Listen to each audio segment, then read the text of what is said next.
Yogena chittasya padena vacham malam sharirasya cha vaidyakena yopakarottam pragaram muninam Patanjalim pranjaliranatosmi stuve Patanjalim vyasam shankaram cha munitrayam katra sutrasya bhashyasya kramat vivaranasya cha.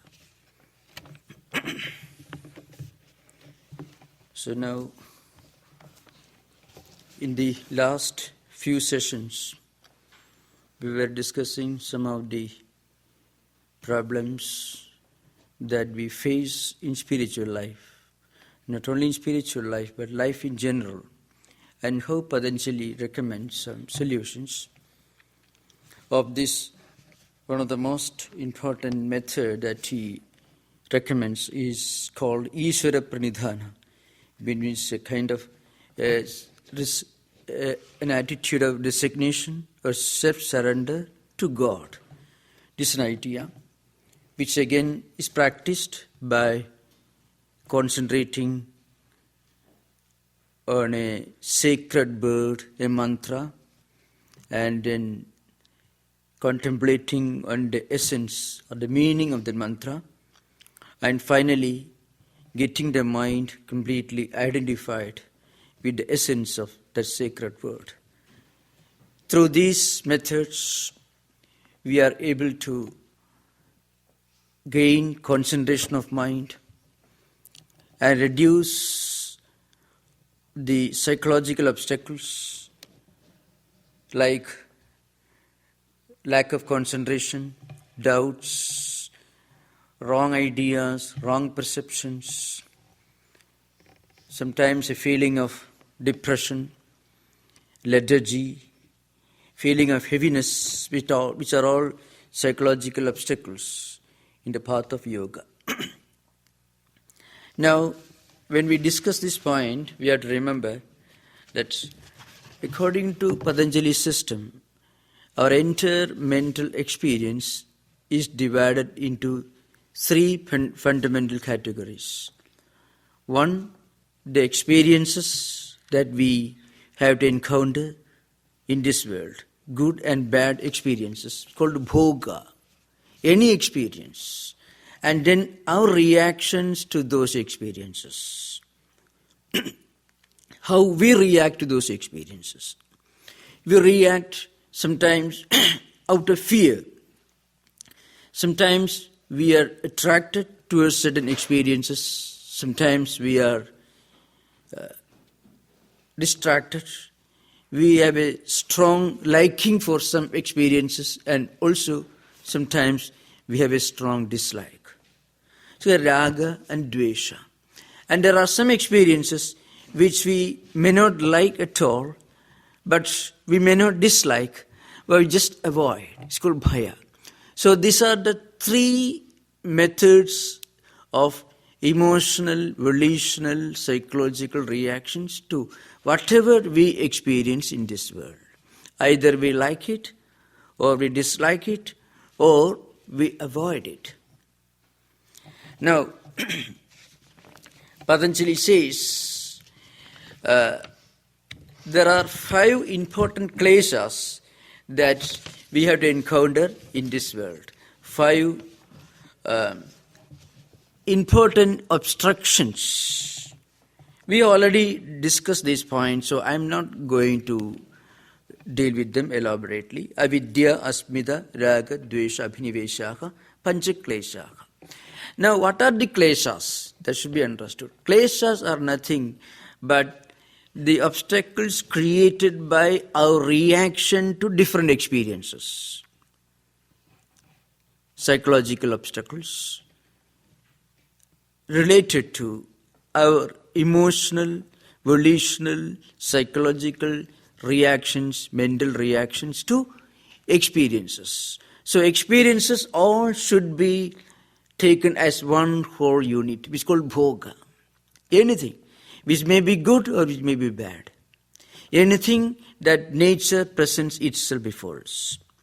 And then how we react to those experiences mentally. Mental reaction, of course, may be related to physical reaction also. So in the form of strong liking and strong dislike. And the third one, avoiding. So we avoid certain things, we are drawn towards certain things, and we feel totally detached. We feel like moving away from certain things. So towards certain experiences, and a tendency to move away from certain experiences that we dislike, and a tendency to avoid, keep away. It's called abhinivesha, a kind of fear. So, avidya, asmida, raga, dvesha, abhinivesha, panchaklesha. So all these reactions take the form of either raga, liking, dvesha, dislike, or fear. And they are all rooted in one common problem, avidya. Avidya here means ignorance. Ignorance is not just absence of knowledge, but it is something opposite to knowledge. So, ignorance, sometimes you find a translation. Because often, when you translate one important technical word from one system of philosophy to a language in which such ideas are somewhat alien, unfamiliar, then often we won't be able to find the exact word which can fully contain the full implications of the technical word. So, avidya here means not just the absence of knowledge, but something opposed to knowledge, something different from knowledge. Because normally, when we don't know certain things in the relative world, it is not necessarily a positive, negative factor. It is just a negative factor. You don't know about certain things, but you may not have any idea about it. But in the case of avidya, the word used in Patanjali system and also in the Vedanta system, avidya is a category. It is a cognitive error, mistaking one thing for the other. But it has got a much more fundamental meaning in Vedanta, where it becomes a positive material cause for the appearance of the absolute reality as something other than the absolute reality. The absolute is perceived by mistake to be the relative, and vice versa. The relative is perceived to be the absolute. I shall explain this in course of time. So avidya is the fundamental cause. What is avidya? Avidya is nothing but our misinterpretation, our wrong definition, our wrong understanding of what we are. That's what is avidya. When you think we are just this body, then the most minute physical problem will be devastating, will have a shocking effect. When you think that we are just an intellectual being, then something that is not fully satisfactory to our intellectual taste may be somewhat unacceptable. So, it is, in short, it is nothing but our wrong understanding of what we are, which is, in a way, the source, the mother of all problems. Why do we become unhappy, terribly upset when there is a physical disease? Sometimes we get terribly shocked because we think we are this body. So, when something related to this body gets disturbed, gets hurt, we go out of the way to repair it, knowing fully well that if not today, tomorrow the body will fall sick. It has to vanish. Maybe we may live 100 years. But then this is forgotten when we misinterpret what we are. That forgetting mechanism is called Maya in Vedanta. It is a cognitive error in yoga. That's a basic difference. In Vedanta, it is a kind of inexplicable, indescribable error. We can just ask the simple question. We all know that wealth is not eternal. Money is not eternal. And we all know that money and wealth cannot bring eternal peace and contentment. You need not even get good education. Every person with basic minimum intelligence understands this. But then, when we try to acquire wealth, when we become upset when we lose money, this fact is forgotten. Why do we forget this? There is no logical explanation. In fact, in real life, it doesn't happen.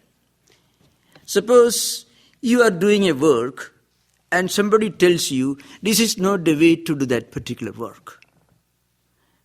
An instructor or a teacher in the school or college or university, or the trainer tells you, this is not the way to do it. And maybe tomorrow onwards you won't repeat that mistake. In material life. But in our real life, we know things, we know perfectly well that money, wealth, status, all the material pleasures together can never give us eternal peace and happiness. But then, even if we are always reading books on Vedanta, in real life situations, due to some inexplicable, indescribable power, which is technically called Maya or Avidya in Vedanta, we become forgetful of that. And that's the source of all problems. If you always remember that fact, there's no problem. People can have plenty of health, peace of mind, everything. Because even health is affected by this ignorance, anxiety. All related to rooted in one common mistaken identity. That is, we think we are this body or this mind. That is avidya. So it is a cognitive error in yoga, and it is a kind of not only an absence of knowledge, but a positive false projection of the real. You not only forget the reality, but we project a false reality, which is called avarana and vikshepa, concealment and false projection.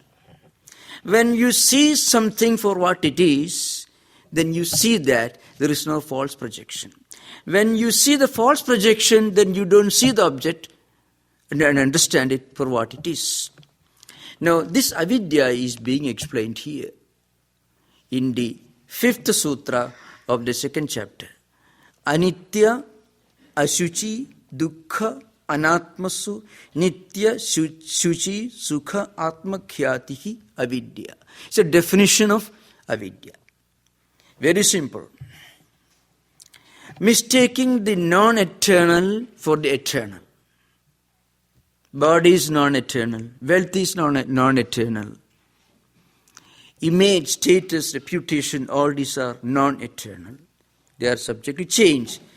But frequently, we forget the fact that they are non-eternal. And then we project the wrong notion that all these things are eternal. In yoga, it is only a cognitive error. In Vedanta, it is not only a cognitive error, but it is a combination of concealment and a false projection, which is the source of all problems. So, the non-eternal is mistaken to be the eternal. The body and all that is associated with everything. All fear is related to the body identity. You find everything is related to body fear. When the basic fear of disappearance of this body, the fear of death, is supposed to be the greatest source of fear, and that is the foundation of all other minor fears. We become sick, we become upset, we become anxious, because we feel we will die, which means this body may one day vanish. We know the body has to vanish, but we forget it. But then we become anxious. So it's totally inexplicable. Why and how this happens, Vedanta says it can never be explained. Sannapya sannapi bhuyatmigano, bhinnapya abhinnapi bhuyatmigano, sangapi asangapi bhuyatmigano, mahadbhuda anirvachaniya rupa. Maya or avidya is explained by Shankaracharya in one of the minor books called Vivekachudamani. It is neither existence nor non-existence nor a combination of both. So, and it is neither whole nor parts nor a combination of both. And it is, in short, totally beyond verbalization, it is beyond definition, beyond description. But when we say it is beyond description, it means it is not a reality, but it is this ignorance, this avidya is real so long as we are within its realm. The moment we come out of it, we understand it is not real. That is the difference between spiritually enlightened persons and those who are not spiritually enlightened. Those who are not spiritually enlightened may understand it from books, but forget.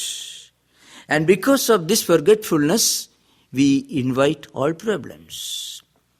And those who are spiritually enlightened, they also live in this world. They also drink water, breathe oxygen, eat food. But in the midst of all this, somewhere within the system, they, in a corner of their mind, they keep this fact, well, all these things are totally non-eternal. They are unreal. They are not real in the true sense of the term. Unreal doesn't mean non-existent. Unreal only means that which is not absolutely real. They are not absolutely unreal, because anything that is absolutely unreal can never be experienced. We can never feel anything that is totally unreal. So what we experience to be the real, but really not the real, is the relative reality. It's a relativity. And the whole universe is a relativity according to Vedanta. So anitya means non-eternal. So what is avidya? What is ignorance? It is explained here. Mistaking the non-eternal, the non-real, to be the real, the eternal. And ashuchi. Ashuchi means impure. Well, it is a very unpleasant thing that we don't want to remind ourselves of. That this body, anything that comes after this human body, we will wash our hands if we touch it with our fingers. But then we consider all these things to be very precious, something to be properly safeguarded, something to be covered with costly costumes, everything. But every child of not only a doctor or a physiologist, but every educated person knows this body is just a skin bag, the contents of which are certainly not of a very desirable type. So, but then, in a way, these are impure. And we think they are wonderful things. They are pure. So, mistaking the impure to be the pure.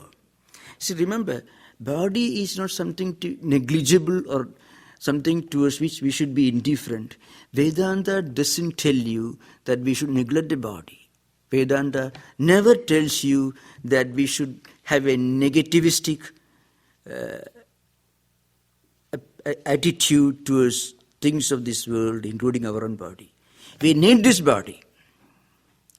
In fact, that's a great statement in one of the most famous classical poems in Sanskrit language.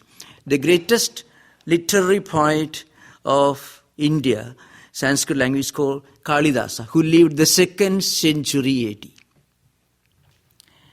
And here he wrote several plays, dramas, which were translated into German even in the 18th century itself. Mekalida, Abhigyana Shakuntala, Malavika Agni Mitra, all the great, marvelous players, plays, dramas were, in fact, they were translated into many European languages, even the beginning of 18th century. And great German writers like Goethe was a great admirer, a worshipper of Kalidasa. And his poems are much more well-known, famous. More like, they are not single poetical, classical poetical works like Bunyan's Pilgrim's Progress or Milton's Paradise Lost, but of a different type. In that poem, there is an interesting scene where Shiva himself comes to test the devotion and the steadiness of a woman who was meditating on Shiva, the Lord. So Shiva takes the form of a young ascetic and comes to test the devotion of this woman ascetic who was sitting in a secluded place meditating on Shiva. And he says, Api kriyartham sulabham samitkusam jalanyabhisnana vidhikshamanite api swashaktya tapasi pravartase sarira madhyam khalu dharma sadhanam. The last statement, sarira madhyam khalu dharma sadhanam, means this body is the most precious, most important, most significant instrument for practicing dharma.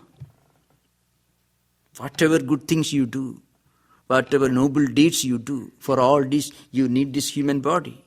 So human body is something precious, something to be properly taken care of. But again, I said earlier, human body is something not very significant. I already explained earlier.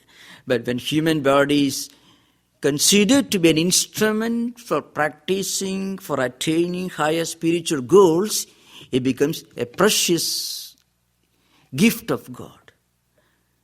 But then people do not look upon the human body mechanism from that angle. So they look upon this body mechanism as something wonderful, something pure. So, mistaking the impure for the pure, and then mistaking painful for the joyful. That's called anitya, ashuchi, dukkha, anatmasu, nitya, shuchi, sukha, atmakhyadihi, avidya.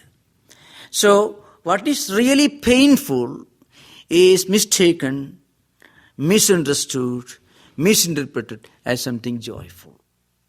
And that's also an important source of all the problems we are facing.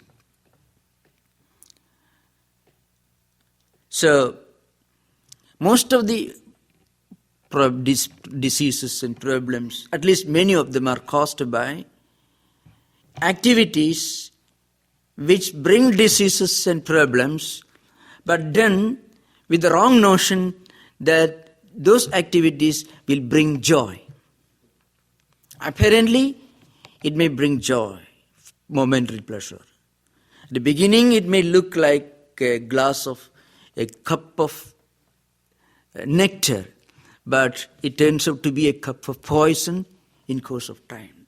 So people indulge in such activities, mistaking the painful to be the source of happiness and joy. So that's then atmakhyatihi. So anatmasu atmakhyatihi. So again, the non-self is mistaken to be the self. It's called Sharira Atma Buddhi.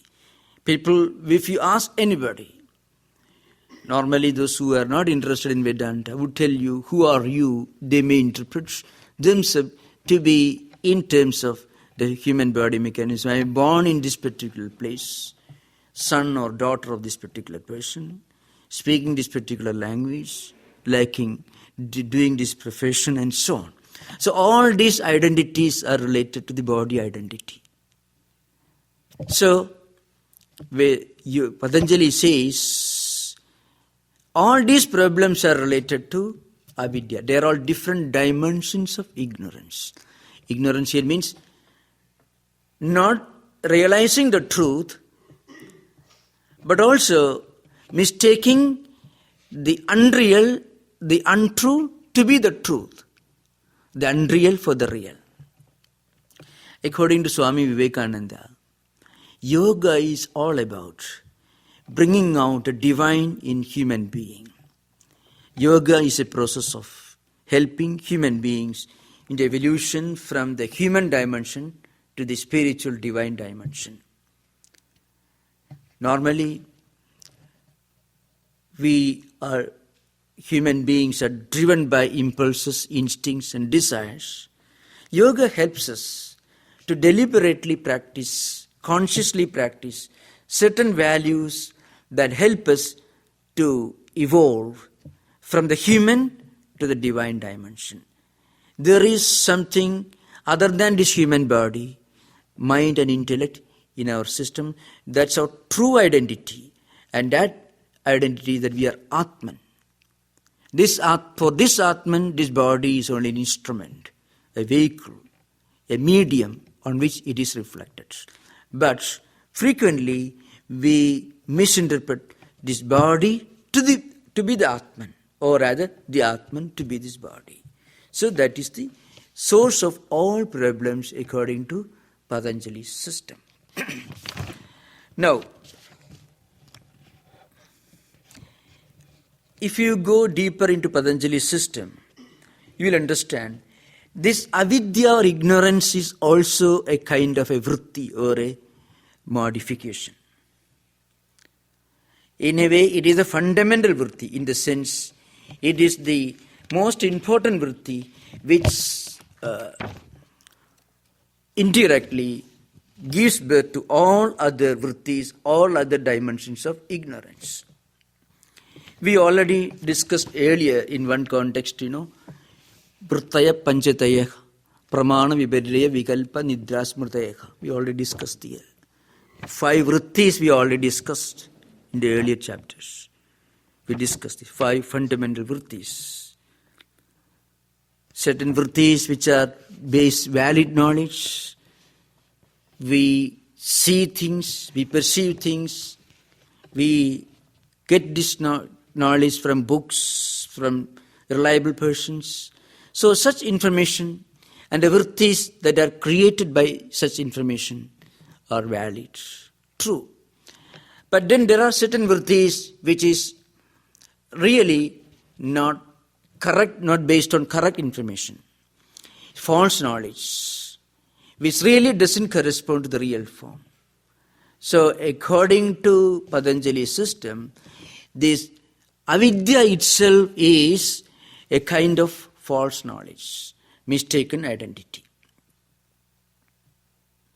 And again, the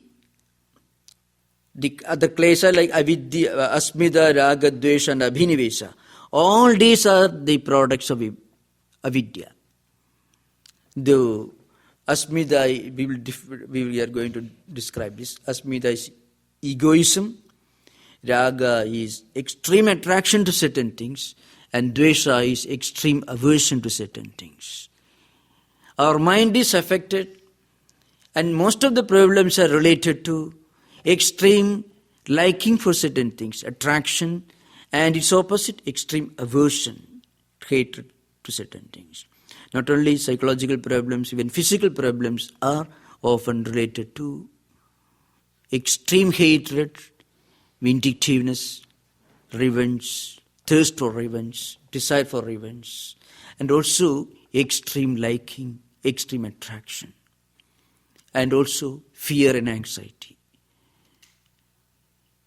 All these are related to one fundamental cause. That cause is, I am this body, nothing more. That's the idea behind.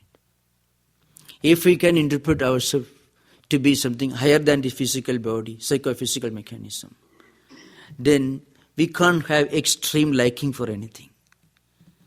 At least we can never have extreme aversion to certain other things. And also, we won't feel the need to avoid certain things, abhinivesha or fear. So that's why Patanjali says in the 8th sutra of Samadhipada is Viparyayo Mithya Jnanam Adadruva Pradishtham. What is Viparya, or false knowledge? Another understanding, another interpretation of avidya. It is nothing but false knowledge. It is not projection of something. An idea that you get in your mind, that you develop in your mind, which really doesn't correspond to the reality. That is mithya jnana, true. As I explained earlier, when we practice concentration with the help of tajjabas tadartha bhavana, we already discussed this. Either reading books Swadhyaya or Ishwar Pranidhana, and try to identify our mind with a sacred ideal through reading books, reciting sacred verses, through a feeling of self-surrender. All these problems and related problems will vanish. To give an example, why and how self-surrender miraculously transforms our activities. The classic example, there are many examples in the lives of mystics, Christian mystics in the medieval ages, many great devotees of Hindu Vedantic tradition, and you find many examples in the Russian Orthodox mystical tradition. But maybe one example that you find in the lives of Sri Ramakrishna, the teacher of Swami Vivekananda. It's a classic example. One of Sri Ramakrishna's greatest disciple, devotee, was a great playwright, a dramatist. He was a genius, more like Fyodor Dostoevsky. But he was fully drunk when he was writing his plays. Fyodor Dostoevsky wrote Brothers of Karamazov when he was fully drunk. He himself, they say, I had not read his own work. Crime and Punishment, Poor Folk and Gambler, Idiot. He himself perhaps never read because he was fully drunk. So this playwright, his name was Girish Chandra Ghosh, maybe the most prominent playwright of Bengali theatre.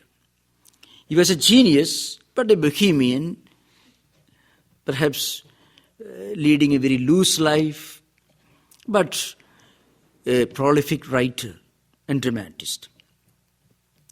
So he heard about Sri Ramakrishna, and he didn't understand why Sri Ramakrishna was so happy all the time. For Sri Ramakrishna, there was no problem, no anxiety. He was always in a blissful mood. He was always in perpetual communion with God, which is called God experience. Always immersed in samadhi, meditation and contemplation. 24 hours, he was in communion with God. So, this man perhaps didn't understand how a saint, a spiritual person, could be so blissful all the time. And he came to Sri Ramakrishna. And Sri Ramakrishna understood his problems. He wanted some instructions. Now, Sri Ramakrishna knew that he was a drunkard. So first Sri Ramakrishna asked him, well, can you take the name of God in the morning and evening at least once? So Girish Chandra Ghosh was a genuine person. That was one aspect that saved his life. All drunkards do not become saints or mystics. But this man who was a drunkard, he was not willing to say, yes, I will do it, fully knowing at the same time that he will not be able to do it. So when Sri Ramakrishna asked him to take the name of God in the morning and evening, he said, well, I can't be sure getting up, because a drunkard can never be sure when he gets up in the morning or when he goes to sleep in the evening. So he said he can't do that. You know, the highest spiritual person also live beyond time. There is no sunrise, no sunset. Drunkards also perhaps are not aware, they don't know when there is sunrise in the east and sunset in the west. So this man was true. So one great quality, mental quality, that became a thread through which Sri Ramakrishna transformed this drunkard and profligate into a great saint. So he understood he's a genuine person. He fully admitted that he can't give promise that he would take the name of God once in the morning after getting up and then while going to sleep. Well, Sri Ramakrishna, but at least once in life, that he said, no, he can't be sure. Then Sri Ramakrishna finally told him, well, then you give your full, complete responsibility for your spiritual growth, spiritual life. You turn over your power of attorney, spiritual life, over to me. This man didn't understand its full implications. After all, if somebody tells you he will take over the full responsibility, we think, well, then you have no problem. He thought he can continue drinking again and again, and Sri Ramakrishna will take care of all the sins that you was going to commit. So he said, all right. He found it, he thought it was a very easy process. Nothing to pay, absolutely, totally inexpensive. There's no price for it, nothing to pay for it.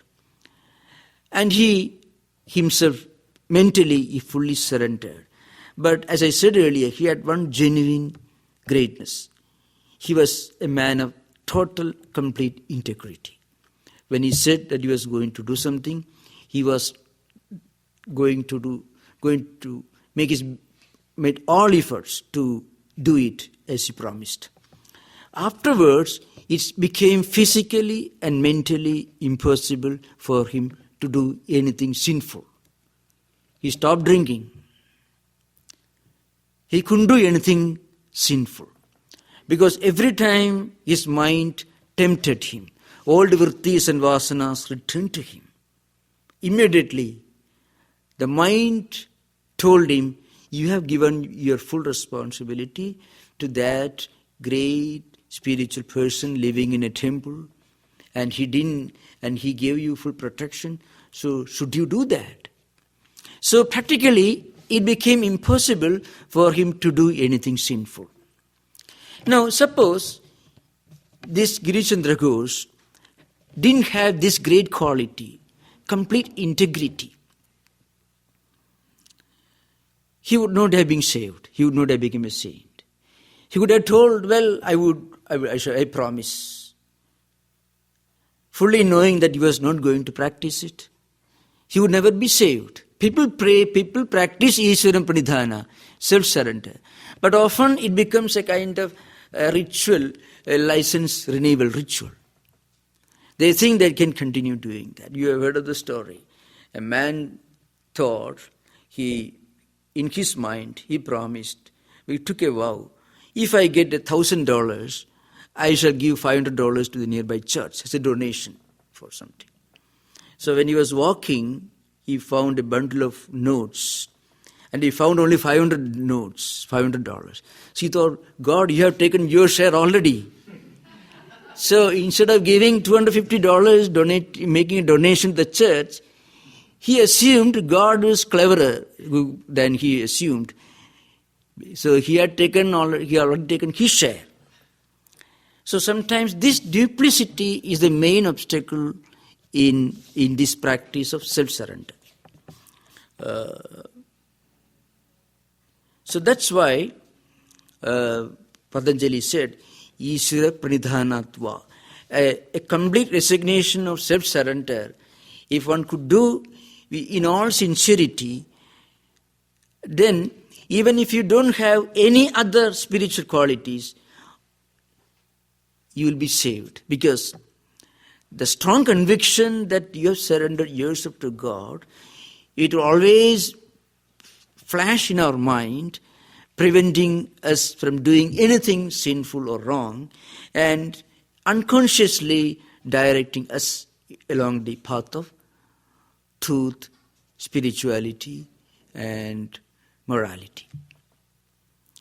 So, that's why Patanjali gave emphasis on this Ishvara Pranidhana ideal. Now, we should remember, so again we should remember the old, what is called vritti samskara chakram, it's called.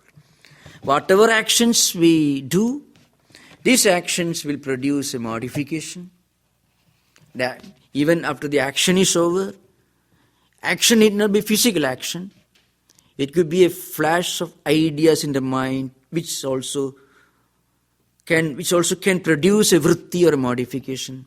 A thought, a word, which done consciously, will immediately create a ripple, an impact on the mind stuff, mental system, which is technically called modification of vritti in Sanskrit in Patanjali system. This vritti, again, can act in a negative way or a positive way. It can take the path of raga or it can take the path of dvesha. It can take the path of attraction or the path of aversion. It can create a strong dislike in you and also it can create a strong liking for certain things. Extreme attraction and extreme aversion, both are equally strong obstacles in the path of yoga. So, action or karma produces vritti. Karma or action produces vritti or modification. Modification produces samskara. What is the difference between modification or vritti or samskara? Samskara is nothing but vritti with a strong orientation towards repeating that action. If the vritti is associated with an action which produced an unpleasant result, then the samskara will try to turn you away from repeating that action.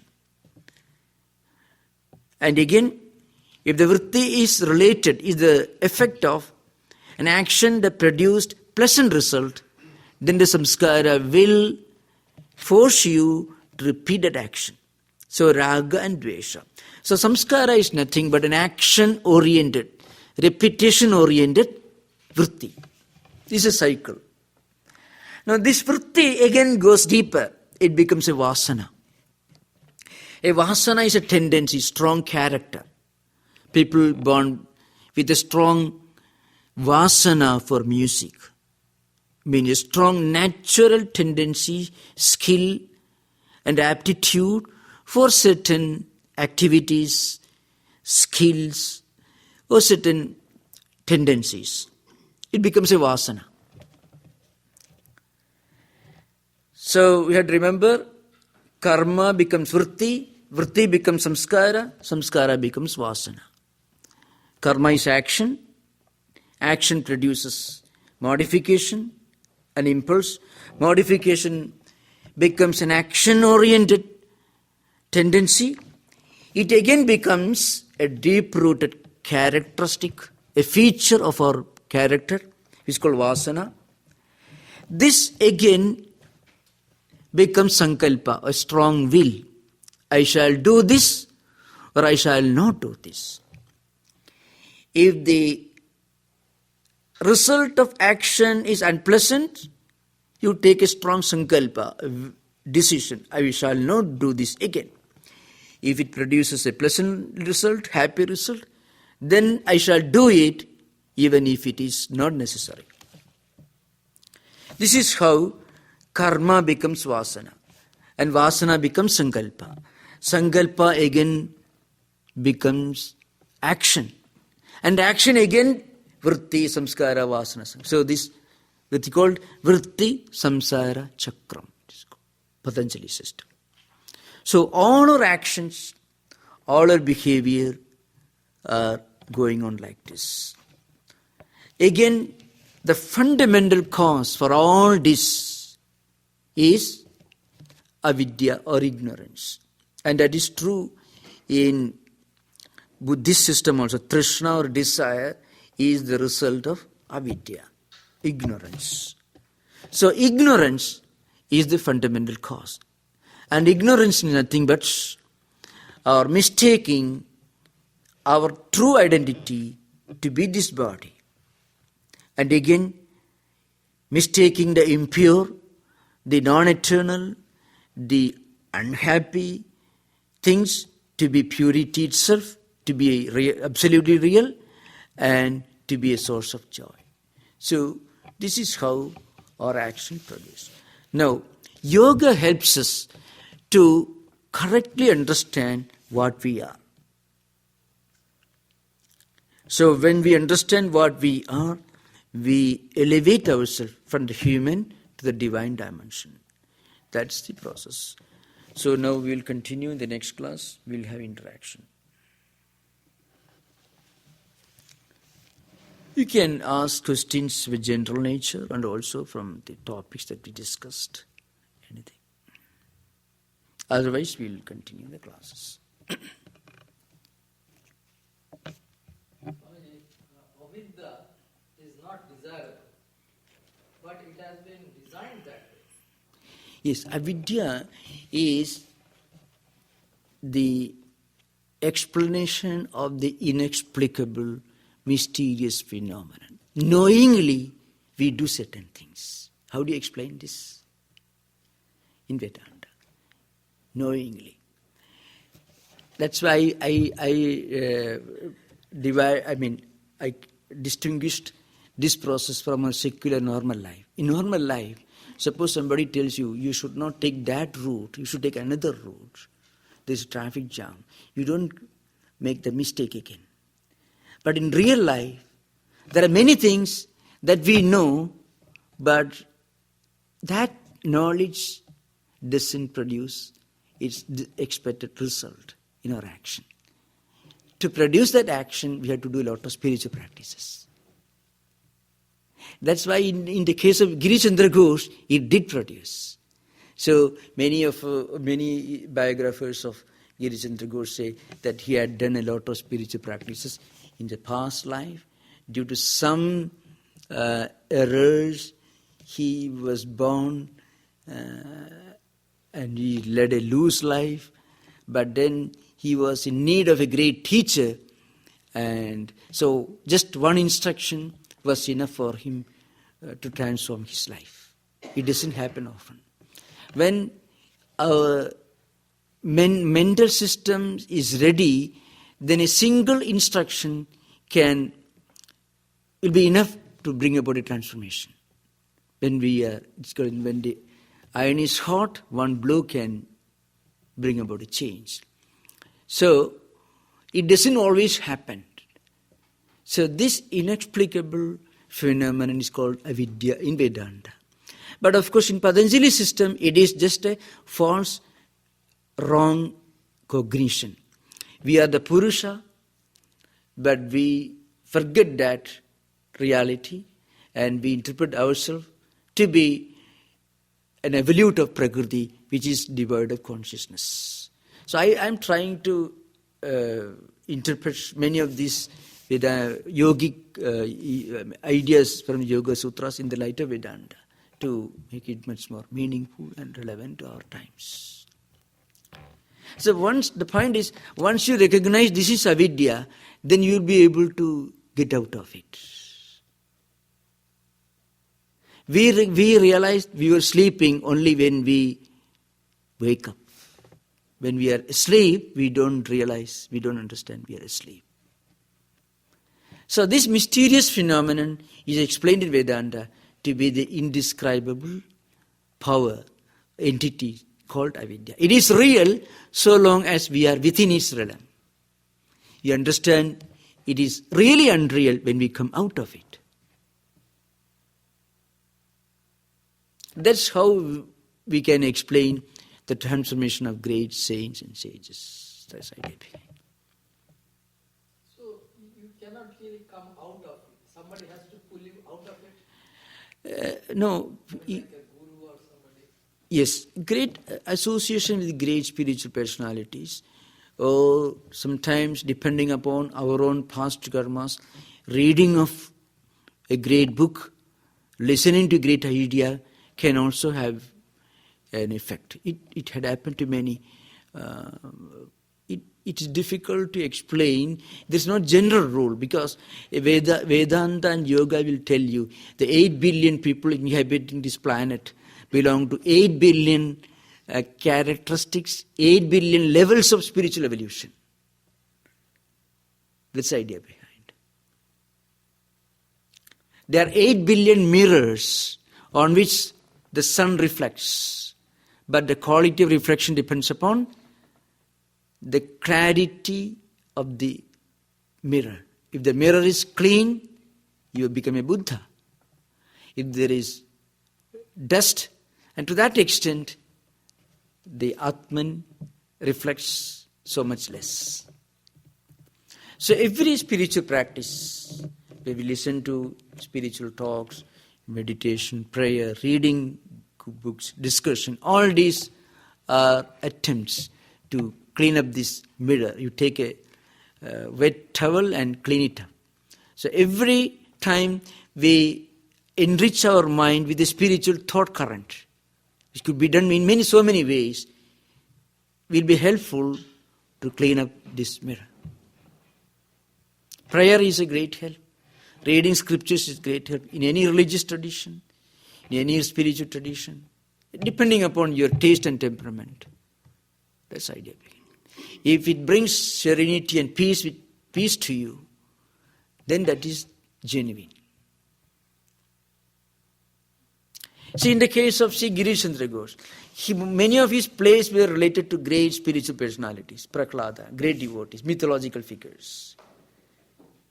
But he himself was writing all these plays, he was running a theatre, but he never himself became a saint before he met Sri Ramakrishna. So, that's how it works. But his mind was more or less ready. It must have been torn between two conflicting thought currents. It happens. On the one hand, when he was writing those wonderful plays, his mind must have gone to a higher level. It transported itself into a spiritual level. But again, the call of the flesh brought him down and made him lead a loose life.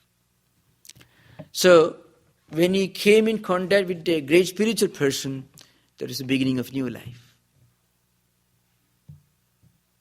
That's the idea.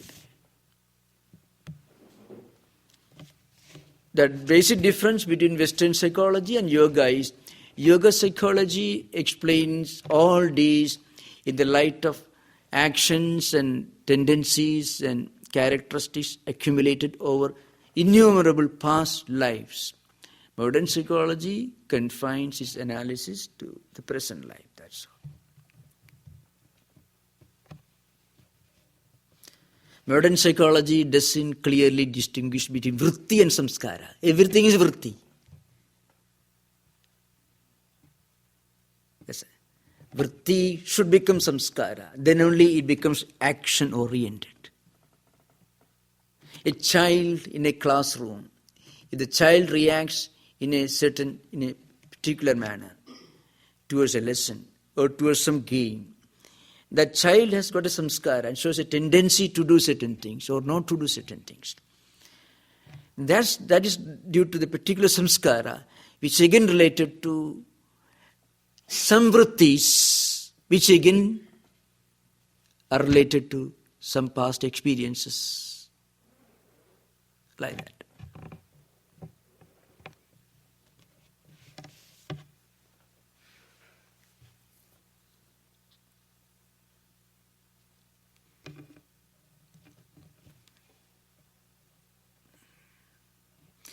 Very often the transformations do not take place because we create an outer layer, which is a layer, there's an outer cover that covers our real mind. Different layers, different outer shells. So, in diplomatic profession, you are specially trained for it. But in real life, we artificially create different layers. But for Girish Chandra Ghosh, there is only one layer. That's how, and that's why prayers and spiritual practices sometimes fail to produce the desired effects. But they will produce results, but maybe not as quickly as in the case of spiritual seekers who are very genuine. Sometimes they give an example. We all believe in God. We all believe in spirituality. And we all believe it is now 8:30. There are two types of beliefs. I think it's 8:30. It's fine. We are no doubt about it. Do we believe in God or spiritual values with the same genuineness with which we believe it's 8:30 now? So different levels of belief. That's why Patanjali says, through the practice of this self-surrender, in any religious tradition, one can break through, remove all these outer layers. Becomes real practice.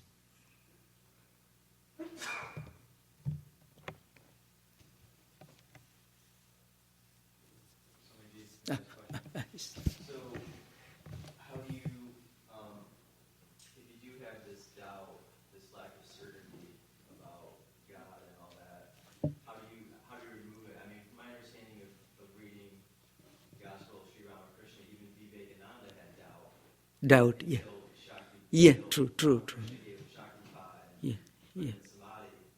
But without somebody to do that, from a Western perspective, we're trained to Yeah. be skeptical. Yeah, yes, I know. So, for a Vivekananda, he was a young agnostic student who did not believe in God or Advaita. That experience was enough. Sri Ramakrishna in later years made a statement. Vivekananda had practiced meditation and had reached a very high level of spiritual perfection through meditation in his previous life.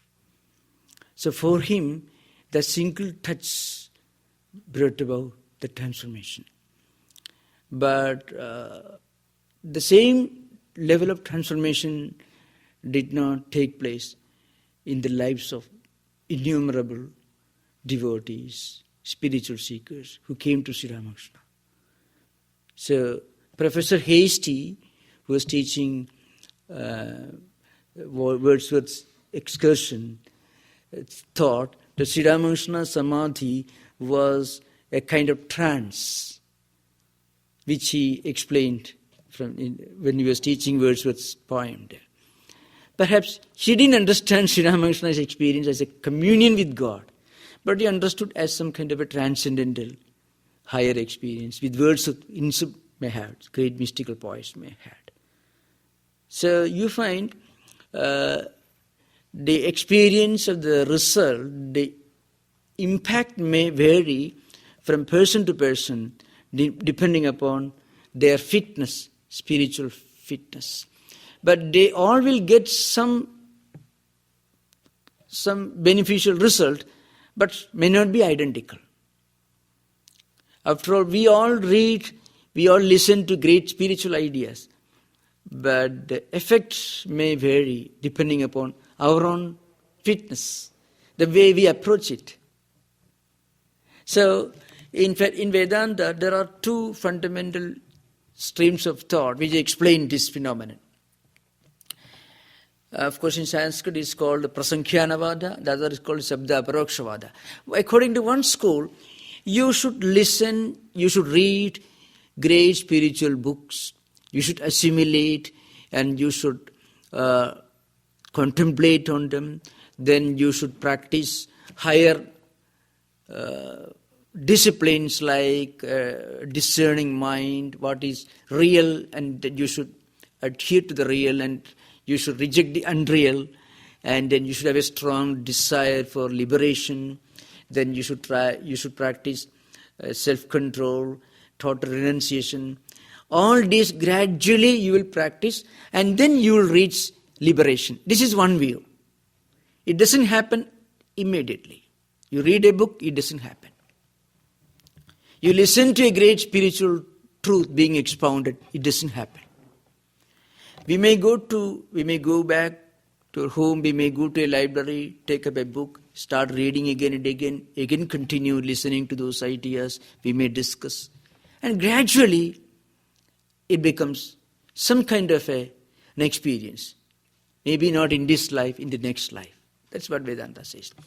According to the other school, for those who are highly deserving spiritual seekers, those who have reached the very high level of spiritual fitness, if they listen to a great spiritual idea once, that's enough.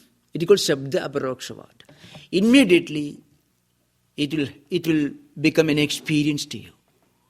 So, in the Vedantic text, this idea is being explained with the help of an analogy, a parable. A person lost something very precious. Let us say, suppose you lose your passport or identity card, driver's license, anything. And you are going in search of it. Because it's of vital importance that you should regain it. And as you walk in the streets, if it is lying on the street, you won't make a mistake. You'll immediately take it. So the moment you see it, you take it you put it in your pocket. But suppose you are going in search of something. You are not looking for anything. You are going for some other things. And in the course of your travel, you're walking in the street, you come across something which you are not seeking actually. Let us say $20 bill lying there.